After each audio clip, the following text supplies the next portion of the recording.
C'est bon? On est bien? On est bon? Ah, c'est commencé? Bonjour, donc c'est Laure Fibochon. Bonjour, c'est Laure Fibochon. Alors aujourd'hui, on va vous faire encore un deuxième gène de Kidzis qui est un peu plus... Enfin, qui est tombé en fait sur plusieurs années avec les fameux introns et exons. Du coup, on vous a pris le gène numéro 2 du TD qu'on vous a fait, donc le deuxième poly. Donc, on reprend. Donc ici, c'est le gène anti-rejet de la caféine. Donc on retrouve les introns en minuscules, les exons en majuscules. On nous précise que la première base codante de l'exon 1 est notée la 302e. Et donc il y a deux mutations. Il y a une mutation M1 qui est sur le dernier G de l'intron 1, donc ici, qui est transformé en un T. Et une mutation M2 qui correspond au premier C, en tout cas premier C noté dans le gène, de l'intron 1 qui devient un A. Donc QCM1 à propos de l'exon 1. Donc pour l'item A, la première base de l'exon 1 correspond au A du ATG initiateur. Non, ça c'est pour la partie codante qui va commencer par le A du ATG initiateur, mais l'exon 1 va commencer par une partie qui sera non codante.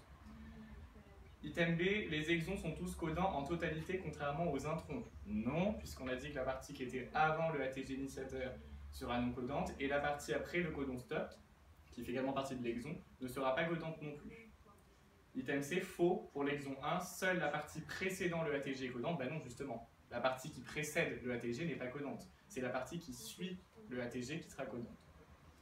Item D, l'exon 1 est suivi d'un site donneur d'épissage. C'est le fameux GU intron AG. Donc oui, GU, ça va être le site donneur. Après, on a l'intron. Et donc AG qui est le site accepteur. Et donc l'exon 1 est précédé d'un site accepteur d'épissage. Ben non, puisque c'est l'inverse.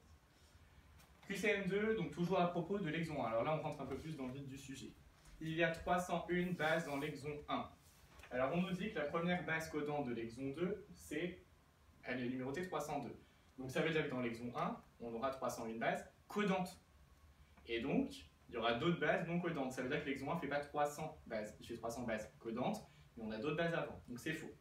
Item B, il code pour au moins 50 acides aminés. Alors ça c'est juste. Pourquoi? Il y a 301 bases. Donc on fait 301 bases codantes, 301 bases codantes divisées par 3, ça nous fait 100, quelque chose. Du coup, l'item B est juste, il code pour au moins 50 acides aminés. Et l'item C aussi, puisqu'il code pour au moins 100 acides aminés, oui, 100, quelque chose. L'item D, donc faux, il code pour au moins 300 acides aminés, non.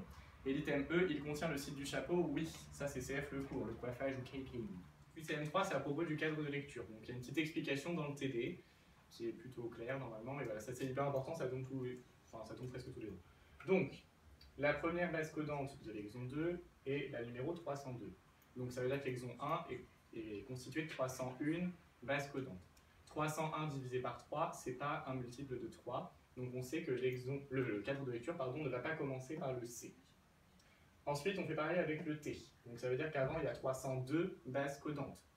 302 divisé par 3, ça donne toujours pas un nombre entier en fait. Donc ça ne va pas non plus commencer au T. Enfin, au niveau du A, c'est la 304e base codante du gène. Donc, avant, il y en a 303. 303 divisé par 3, ça nous donne un nombre entier. Et donc, notre cadre de lecture va avancer au niveau AGT, GTT, CTA, etc. C'est clair? Du coup, c'est l'item B qui est juste. Ensuite, item D, il existe 3 cadres de lecture ouverts sur ce brin. Non, il existe un seul cadre ouvert de lecture.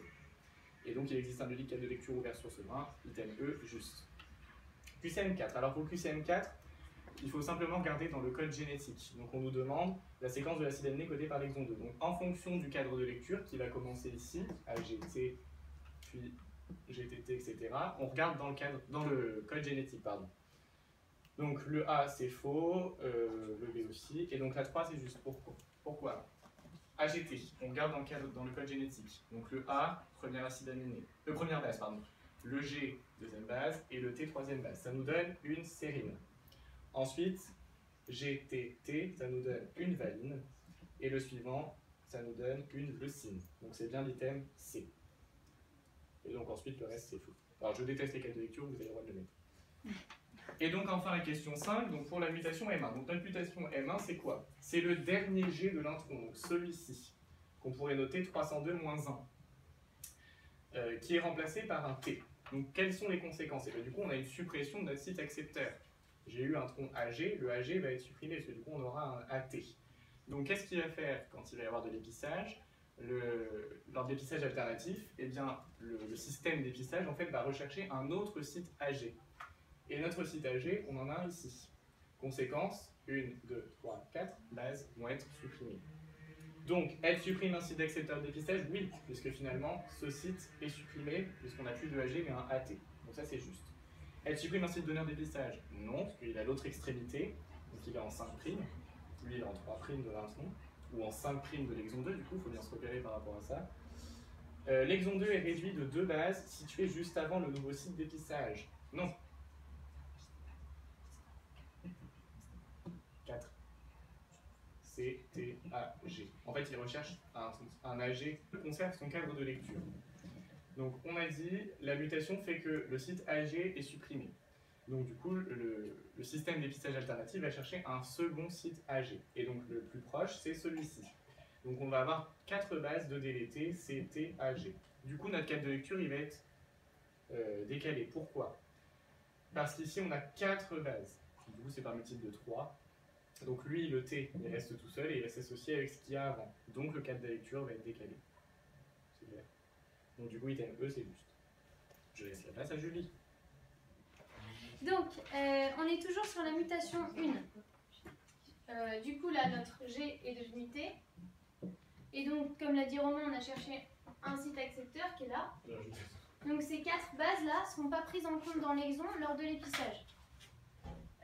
Pour le cadre de lecture, dans l'exon 1, on a 301 bases.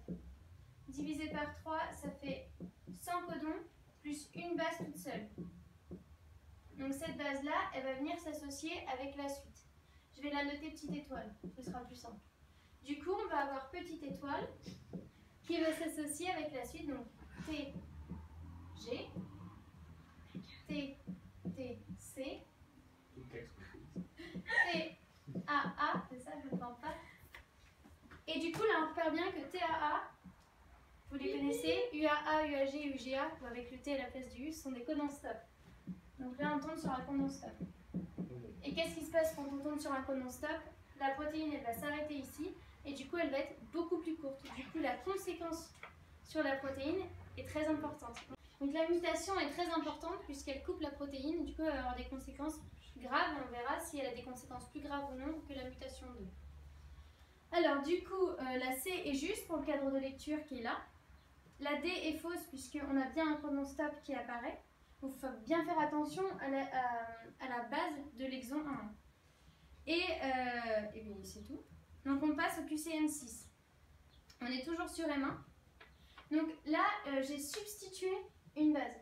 Du coup, une mutation faux sens, c'est quand on ne décale pas, on ne va pas décaler là, mais on obtient un autre acide aminé que celui qui était prévu, par exemple, à la place de la valine, une arginine, une leucine, ou n'importe quoi d'autre. Et une mutation non-sens, c'est une mutation qui va entraîner un code non-stop, donc comme ici. Donc du coup, la B est juste. Cette mutation est sans gravité concernant le gène. C'est faux parce qu'on a un code non-stop, donc la protéine s'arrête très tôt, et donc on a une conséquence grave sur le gène. M1 entraîne un code non-stop et donc la protéine est beaucoup plus courte, les conséquences sur le gène sont graves. C'est vrai, c'est ce qu'on a dit précédemment. Et le P1 qui a cette mutation sera condamné à boire du thé. Ben oui, il ne pourra plus boire de café puisque le gène anti-rejet de la caféine ne marchera pas. Alors le QCM8, donc là on passe à M2. Donc je remets à G. Et là M2, c'est la première cytosine de l'intron 1 qui devient un A. Du coup, qu'est-ce qui se passe? Eh ben, on a un site accepteur beaucoup plus rapidement. Donc, l'épissage va commencer ici. Donc, on rajoute à l'exon 6 bases. Alors, 6 bases, c'est un nombre divisé par 3, donc on n'a pas de décalage du cadre de lecture. Donc, forcément, ça va être une mutation moins grave que M1. Ok? Donc M2 crée un site accepteur ou donneur d'épissage. Un site accepteur, puisqu'on sait que autour d'un intron, on a GU, AG. GU c'est le site donneur, AG c'est le site accepteur. Donc là, c'est bien la création d'un site accepteur d'épistage, donc c'est la A qui est juste. M2 ajoute 8 bases à l'exon. Alors là, vous ne faites pas avoir 8 bases, c'est par exemple si vous comptez le AG, c'est faux, il n'est pas ajouté. Donc on a bien que 6 bases ajoutées à l'exon. Il y a un décalage du cadre de lecture, non, puisque 6 bases c'est divisé par 3, donc il n'y a pas de décalage. Donc le cadre de lecture n'est pas décalé, la réponse E. Donc pour la 8, ce sont les réponses A et E. Toujours pour la mutation 2, la A est juste, on ajoute 6 bases à l'exon 2. Et là, petite nuance, il y a 3 ou 2 nouveaux acides aminés dans la protéine. Il y en a 3 parce que, si on se souvient bien, avant ce décalage, on avait la petite étoile là, c'est la base restante de l'exon 1, qui venait s'associer à CT, après on avait AGT, etc. Et là, avec les 6 bases, cette petite étoile elle vient s'associer à GT, après on a CAA, puis GCT, et là on reprend sur celui-là. Ok? Donc du coup ça fait bien 3 nouveaux types d'acides aminés, mais que 6 bases ajoutées. Ça, je suis pas sûre que ça tombera, mais on sait jamais. Alors, M2 entraîne l'apparition prématurée d'un codon stop. Faux. La protéine possède un N-terminal et un C-terminal identiques. C'est vrai, puisque donc, vous avez le N-terme et le C-terme de chaque côté de la protéine.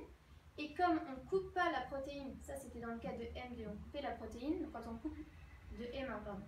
Quand on coupe la protéine, la fin n'existe plus. Donc le C-terminal n'est plus le même. Mais là, avec M2, on ne coupe pas la protéine, donc le début et la fin de la protéine seront toujours les mêmes. Donc la réponse E est juste. Ok? Pour la dernière, M1 a une mutation plus grave que M2. C'est vrai, puisque M1 entraîne un codon stop et donc la protéine est plus courte et pas M2. Dans les deux cas, la protéine aura un N-terme et un C-terme inchangé. C'est faux, c'est ce que je viens d'expliquer précédemment, ce sera uniquement dans le cas de M2. Le P1 qui va posséder M2 va pouvoir continuer à se noyer dans le café, il n'y a pas de souci puisque lui, sa mutation n'est pas grave. Et donc la E est fausse, les deux ne doivent pas se mettre à boire du thé. Du coup, je vous encourage à prendre beaucoup de café pour la suite de votre année. Bisous!